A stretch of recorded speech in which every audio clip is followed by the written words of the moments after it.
Então, inicialmente eu saúdo a todos com a paz, os aqui presentes e os que estão ausentes, mas estão nos assistindo. Em Brasília, no Maranhão, em Goiânia, na Bahia, em São Paulo, eles estão nos assistindo. Então, a paz seja com todos.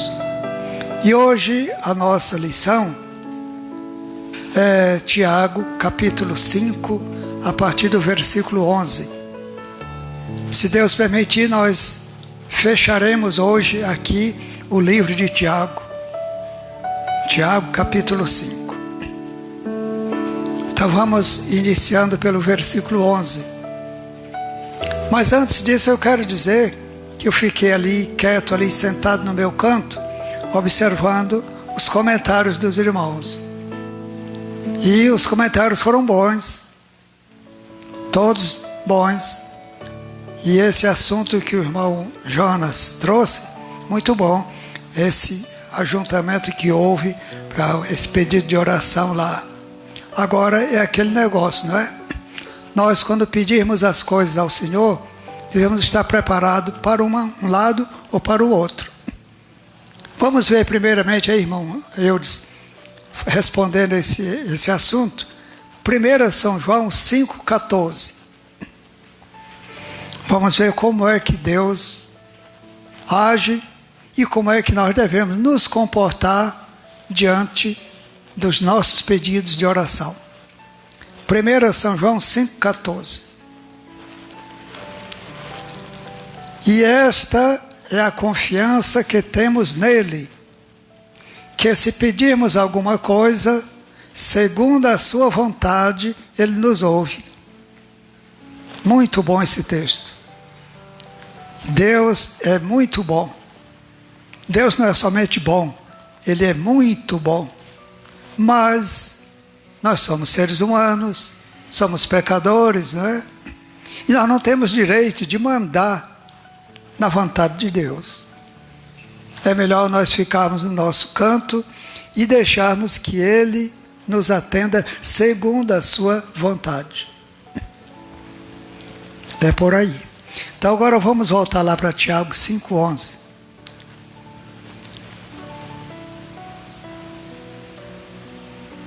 Tiago 5,11. Eis que temos por bem-aventurados os que sofreram.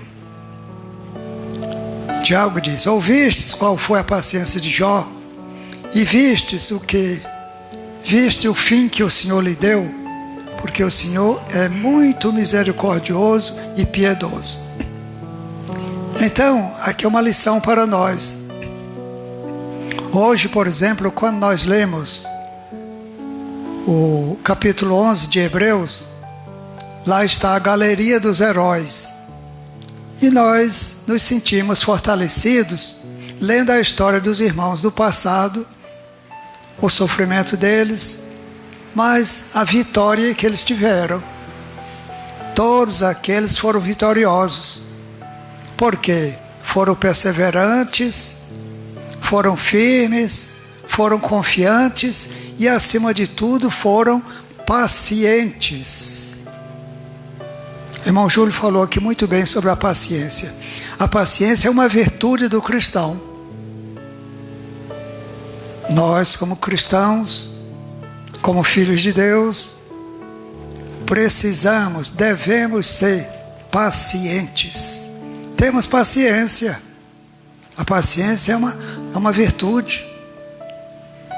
E a gente ouve as pessoas citarem aí a paciência de Jó. Todo mundo diz: fulano é paciente como Jó. Jó foi paciente. As pessoas falam isso. Mas então, bem poucos querem imitar a paciência de Jó.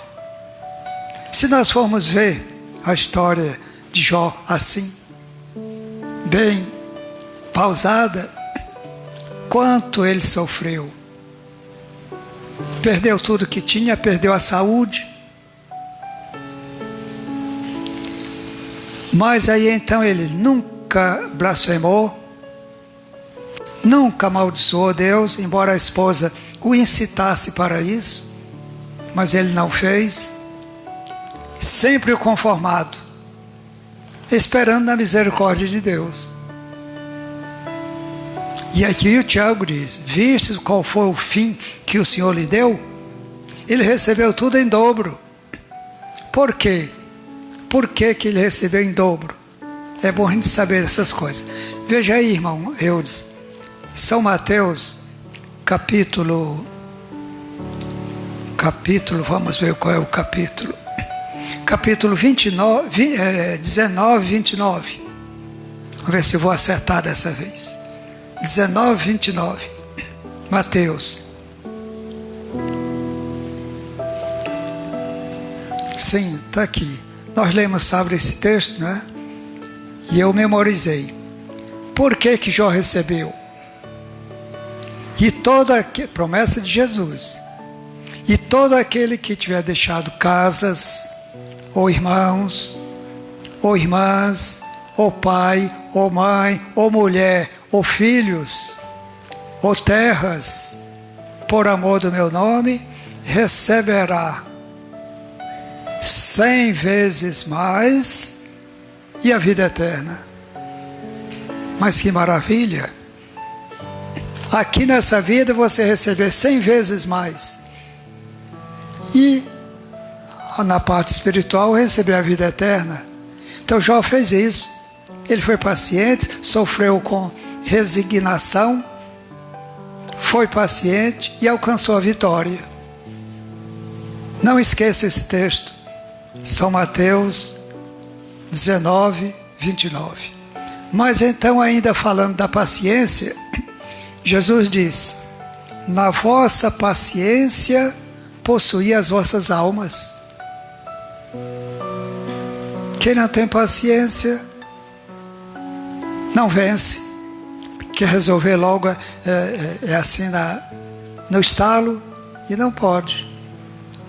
E tem muitas coisas que nós só venceremos se pedirmos ajuda a Deus, ou entregar nas mãos dele, deixar que ele resolva por nós. Aí sim nós seremos vitoriosos. O 12 agora, irmão Wilson.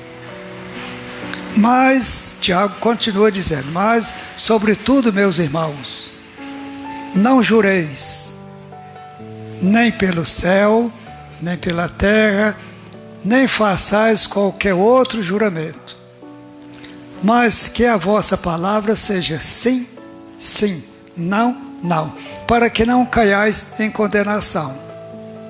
Nós vamos demorar um pouquinho aqui nesse assunto, embora já tenha sido comentado. A maioria dos irmãos comentaram e fizeram muito bem. Cada um fez o seu comentário aqui sobre o juramento. Mas é errado jurar? Nós humanos, sim. Nós cristãos, sim. Não há necessidade de nós humanos cristãos fazermos juramento. Não há necessidade. Mas quem é que pode jurar? Deus, os anjos. Vamos ver aí, irmão Eudes, Deus jurando. Vamos ver Hebreus 4:2. Deus vai jurar. Mas ele pode jurar? Pode. E por que ele pode? Vamos explicar. 4:2. Hebreus 4:2.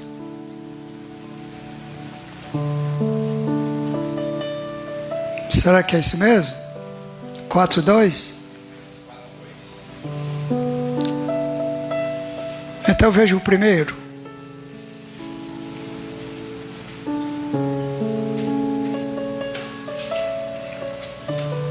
Então vou consultar aqui a minha enciclopédia. Hebreus 4.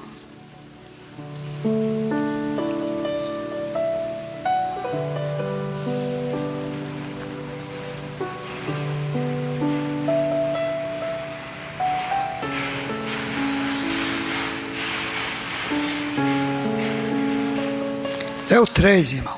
4:3. Quando a cabeça falha, a Bíblia ajuda. 4:3. Vamos ver Deus jurando. E por que que ele jurou e por que que ele pode jurar?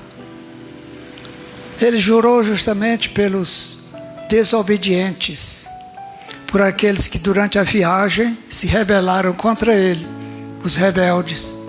Aí Deus fez isso, porque nós, os que temos crido, entramos no repouso, tal como disse: assim jurei na minha ira, que não entrarão no meu repouso, embora as suas obras estivessem acabadas desde a fundação do mundo. Então, esse juramento aqui de Deus, que eles não entrariam no repouso de Deus, foi justamente na viagem pelo deserto, aqueles que se rebelaram, aqueles que levantaram contra, aqueles que ficaram contra Moisés, contra Arão, contra o próprio Deus. Aí Deus então prometeu: esses aí não vão entrar no meu repouso. E entraram? Não. Todos eles morreram pelo deserto. Nenhum entrou, por causa do juramento de Deus. Mas o que é juramento? Cada um pode dizer uma coisa, mas juramento é uma confirmação de sinceridade. Por exemplo, nós aqui, acho que alguns aqui, principalmente o irmão Júlio, serviu o exército. Eu sei que ele serviu porque quando eu vim aqui, lá no Caxias, ele estava no exército. Então lá tem o juramento da bandeira. Tem jurar a bandeira. Então você está jurando fidelidade à sua pátria, à sua nação. Você jurou fidelidade. Então o juramento é muito sério. E muito sério porque, para o cristão, não há necessidade de ele chegar a esse ponto. Mas as pessoas dizem assim: eu juro pela minha vida. Você é dono da sua vida? Não é. Como é que você pode jurar pela sua vida? Outros dizem assim: eu juro pelo sangue de Jesus. Não pode falar isso também. Você está tomando o nome de Deus em vão. Você não tem domínio sobre nem o seu sangue, quanto mais o sangue de Cristo. Jesus ensinou uma coisa. Em outro lugar, ele ensinou uma coisa. Ele disse: não jureis nem pelo céu, nem pela terra e nem por Jerusalém. Mas por quê? Jerusalém é a cidade do grande rei. Nós não podemos jurar por ela. Não podemos jurar pela terra. A terra é o escabelo dos pés de Deus. E o céu é o trono de Deus. Não podemos fazer esse tipo de juramento. Vamos deixar o juramento com Deus. Deixe que Ele pode fazer. Vamos ver mais aí, irmão Eudes. Deus jurando. Vamos ver Hebreus 6:13. Não tinha outro maior. Deus jurou por Ele mesmo. Interessante isso, viu? 6:13. Porque quando Deus fez a promessa a Abraão, como não tinha outro maior a quem jurasse, jurou por si mesmo. E essa promessa até hoje continua. Porque o juramento é sinceridade, é fidelidade.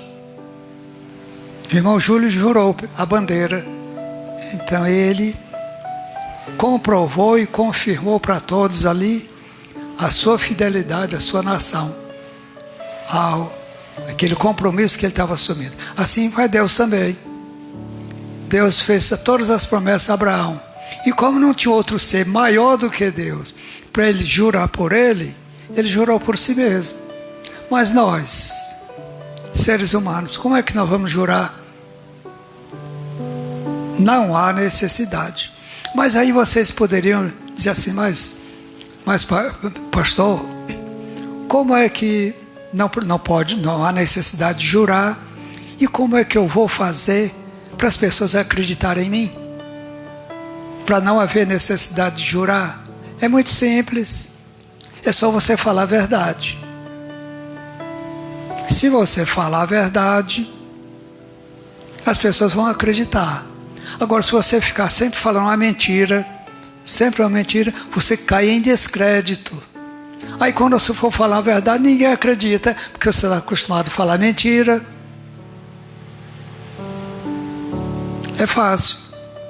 Por isso é que Jesus ensinou, e Tiago também confirmou: seja o vosso falar sim, sim, não, não. O que passar disso é procedência maligna, Jesus disse.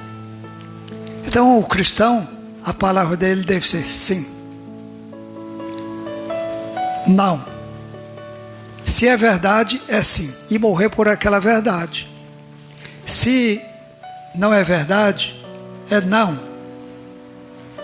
Ele pode usar mais duas palavras, viu? Não estou aqui ensinando gramática a vocês não, mas ele pode usar mais duas palavras: não, nunca, jamais. Jamais fiz isso. Nunca fiz isso. Eu não disse isso. Mas ele precisa estar falando a verdade. Se ele nunca fez, nunca disse ou nunca ouviu, tem que ser não, não, não. Mas se ele viu, ouviu ou fez, tem que ser sim, sim, sim. Não pode dizer sim e dizer não. Por que que aí nesses julgamentos que tem por aí na sociedade, as pessoas muitas vezes caem em contradição? Porque conta uma história de uma forma, depois conta de outra, a mesma pessoa, a mesma história. Olha, tem que ser a mesma história sempre. Senão, as pessoas não vão acreditar. Então, eu acho que está explicado essa questão do juramento, né? Mas um anjo jurando, não é bom a gente saber também, ver um anjo jurando? Principalmente agora, nos últimos dias, como foi o juramento do anjo, o anjo de Deus. Veja aí, irmão Eudes, Apocalipse 10, 5 e 6. Interessante isso, viu, gente?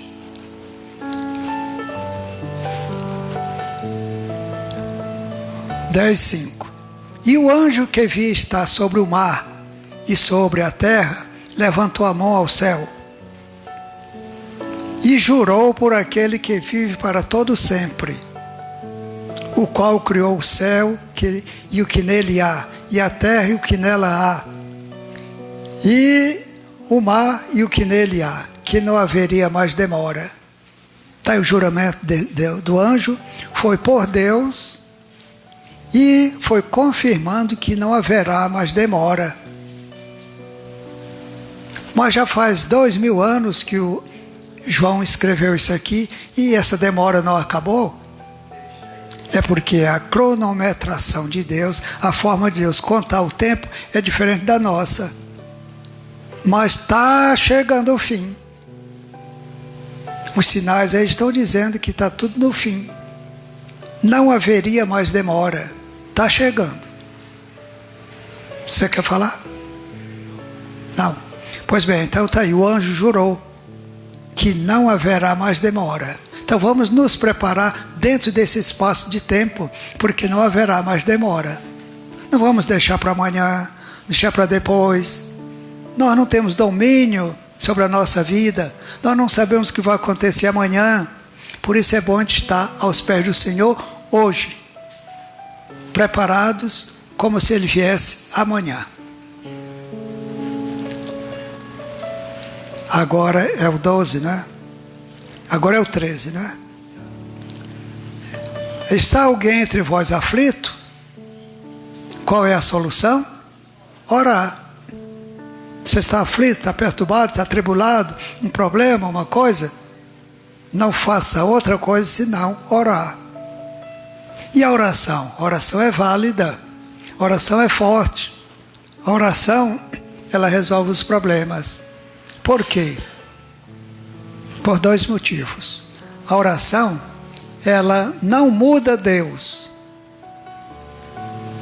Ela nos muda. É um negócio interessante, viu? Se vocês pararem para pensar, é interessante. A oração não muda Deus. Deus permanece do mesmo jeito. Quem muda é nós. Nós é quem mudamos. Para começar, quando você vai pedir uma coisa a alguém, você não vai com arrogância. Você vai com humildade. Para pedir, para poder receber. Então é você que está. A oração faz você mudar. Se você era orgulhoso, isso e aquilo, exaltado, mas na hora de pedir, você tem que se humilhar. Então é por aí. A oração, ela é forte. A oração traz Jesus para perto de nós. Pois bem, está alguém entre vós aflito? Ore.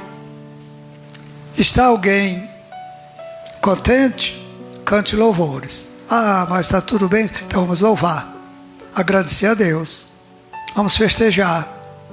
Vamos dar glória a Deus. Que está tudo bem. Mas se não está, vamos orar. São dois estados, olha, dois estados. A aflição, a oração. A enfermidade, aliás, tudo bem? Está tudo contente? Então vamos cantar, louvar. Está alguém, o mesmo Tiago pergunta, Paulo, está chorar com os que choram e cantar com os que cantam, não é? São dois estados aí. A gente não pode, por exemplo, hoje, se nós fôssemos lá para a Vila de Cava hoje, nós não poderíamos cantar, fazer uma festa lá, porque a irmã está ali. Nós teríamos que chorar junto com eles. Pois bem, meus irmãos, está alguém entre vós contente? Cante louvores. Agradeça a Deus. Deus é bom. 14. Está alguém entre vós doente? Chama os presbíteros da igreja e ore sobre ele, ungindo-o com azeite em nome do Senhor. A gente não tem fé suficiente como deveríamos ter. Eu mesmo. Mas aqui a receita seria essa. Ficou doente? Não vai logo lá no posto de saúde, não. Ore a Deus. Fale com Deus. Mas o irmão José Carlos, que a maioria conheceu o irmão José Carlos aqui, ele era engraçado, falava umas brincadeiras. Aí ele dizia assim, olha, tá certo. A gente pede a Deus, mas se ele demorar, a gente vai procurar o médico, né? Então, mas não é certo isso aí não. O certo é você, o mais certo, né? É você. Está doente? Alguém está doente entre vós? Orar. Depois ele vai buscar o médico. Tem um caso lá na Bíblia. O rei, um dos reis, ele ficou doente e não foi buscar Deus. Gastou tudo que tinha com os médicos e também não ficou bom. Então é um exemplo para nós. Primeiro Deus, buscar primeiro o reino de Deus. Depois é que se busca os médicos. Por que se busca os médicos? E não fica somente com a parte espiritual. Porque Deus deu dons aos homens, para que no exercício desses dons, eles favoreçam o povo de Deus. É só por isso. Deus deu dom para eles. E por que Ele não deu só para nós?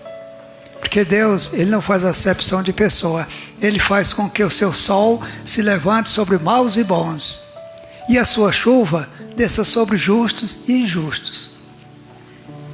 Então está escrito lá nos Salmos que Ele deu dons até para os rebeldes.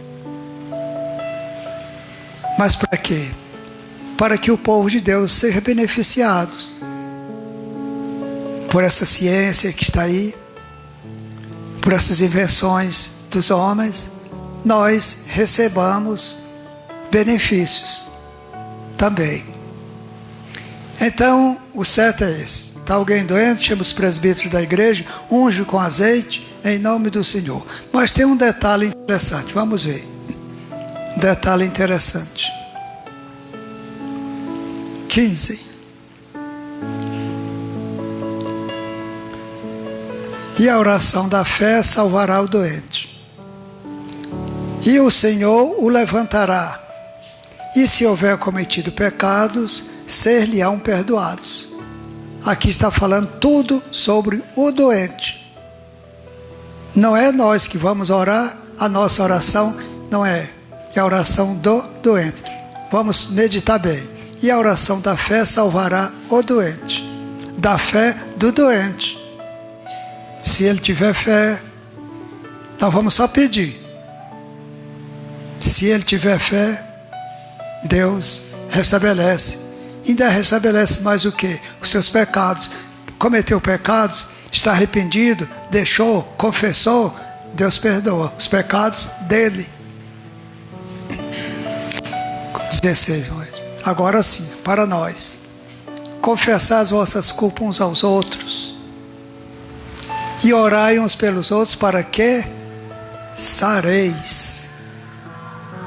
Para nós pedirmos saúde para alguém, é necessário que nós estejamos também em paz, em plena paz uns com os outros. Como é que nós vamos orar por um enfermo, nós brigados, intrigados, com mágoa, com rixa, com ódio? Não pode. Essas orações não vão subir. Por isso Tiago diz aí: confessai as vossas culpas uns aos outros e orai uns pelos outros para que sareis. E a oração feita por um justo pode muito em seus efeitos. Naquele meio ali nós não sabemos qual é o justo, mas Deus sabe. E se ele colocar à disposição de Deus, e o doente tiver fé, Deus pode ouvir e fazer segundo a sua vontade. Mas desde que nós procedamos assim, uma reconciliação entre nós, confessando as nossas culpas, ficando em paz com os nossos irmãos primeiro, para depois pedirmos a Deus. Por exemplo, Jesus, lá pelo São Mateus 5, 6, por ali, Jesus disse: se você trouxer a sua oferta para o tesouro, está ali, mas enquanto você sai dali para vir ali, lembrar que tem uma queixa contra alguém, antes de você colocar a sua oferta ali, você vai lá e fala com o irmão, conversa com o irmão, pede perdão ao irmão, pede desculpa ao irmão, para depois vir trazer a sua oferta. É o caso. Vamos orar pelo enfermo? Vamos. Mas todos em paz, todos com o coração limpo, purificado diante de Deus, para que Ele possa nos ouvir. Deus não vai ouvir um coração magoado, um coração cheio de ódio, com raiva dos outros, etc. 17, irmãos.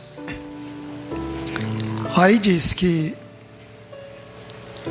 17. Elias, o profeta que não morreu, todos sabem da história, mas aqui Tiago diz que ele era um homem sujeito às mesmas paixões que nós. Era um homem normal, sujeito às mesmas paixões que nós. Mas orou e a terra ficou sem receber chuva durante 3 anos e meio. E quando as coisas apertaram, quando começou a faltar as coisas mesmo lá, aí o rei Acabe, entendeu que daquele jeito não dava. Então, Elias orou novamente e Deus mandou a chuva. Mandou uma chuva tão forte naquele dia, que está escrito que o próprio rei perdeu-se no caminho. A chuva muito forte, um temporal muito forte, ele não sabia a entrada para Jerusalém, por causa da chuva muito forte.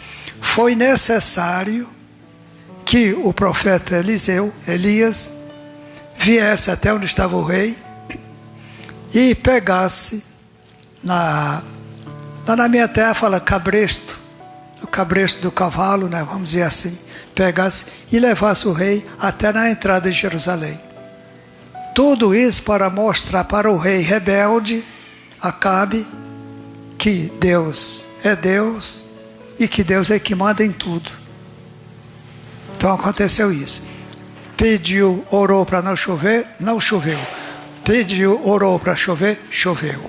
Mas tudo pela vontade de Deus. 18, irmãos. E orou outra vez, e o céu deu chuva, e a terra produziu o seu fruto. 3 anos e meio sem produzir nada, como é que eles estavam? Se pelo menos tivessem tido a ideia que José lá no Egito teve, lá choveu 7 anos, mas ficou mais 7 anos sem chover. Mas eles se prepararam, se abasteceram durante os 7 anos de fartura, se prepararam para suportar os 7 anos de adversidade. Mas eles aqui não fizeram isso. E depois de 3 anos e meio, a metade dos 7 anos lá do Egito, já estavam passando necessidade puramente.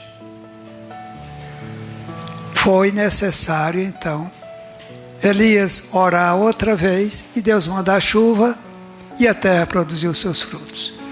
19, irmãos. Irmãos, está aí. O irmão José sempre tem cuidado comigo.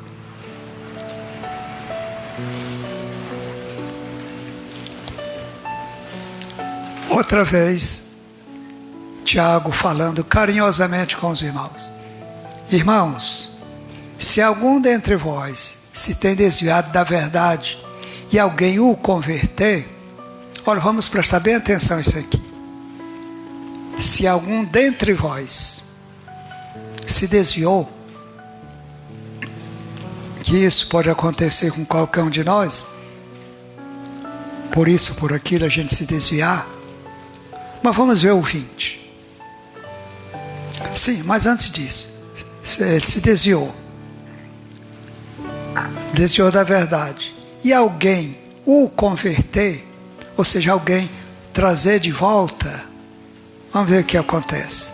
O 20.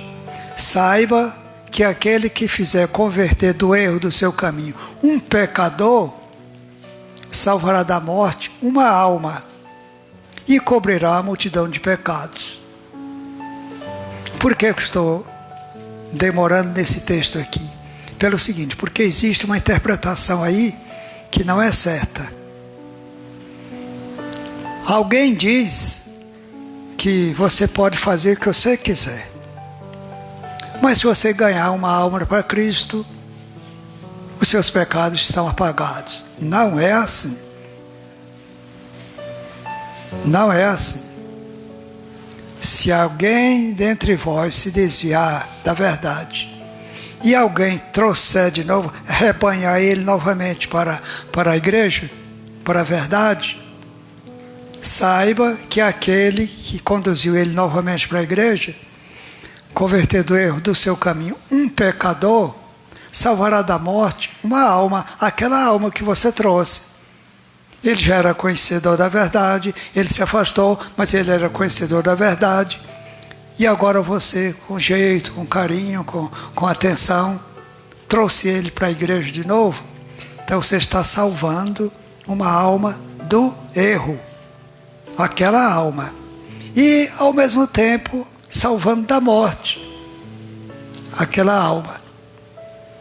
E cobrindo a multidão de pecados de quem? Dele ou seu? Dele e não seu. Porque ele vindo para a verdade, ele se ajusta com Deus. E aí os seus pecados, ele vai pedir perdão a Deus e Deus o perdoa. Mas os seus, no caso meu, só serão cobertos se eu confessar e deixar. Provérbios 28, 13. E estamos encerrando já. Estamos passando da hora. Provérbios 28, 13.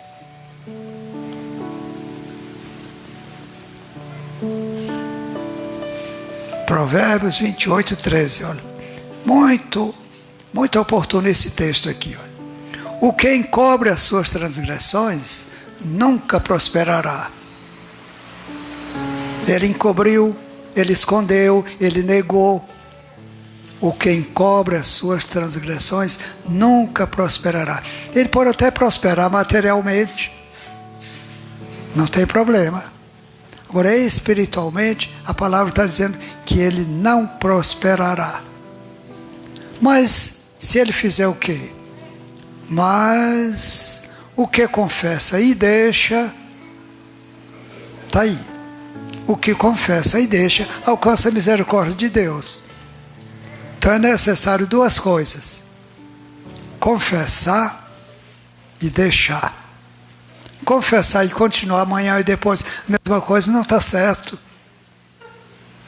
A sua palavra tem que ser o quê?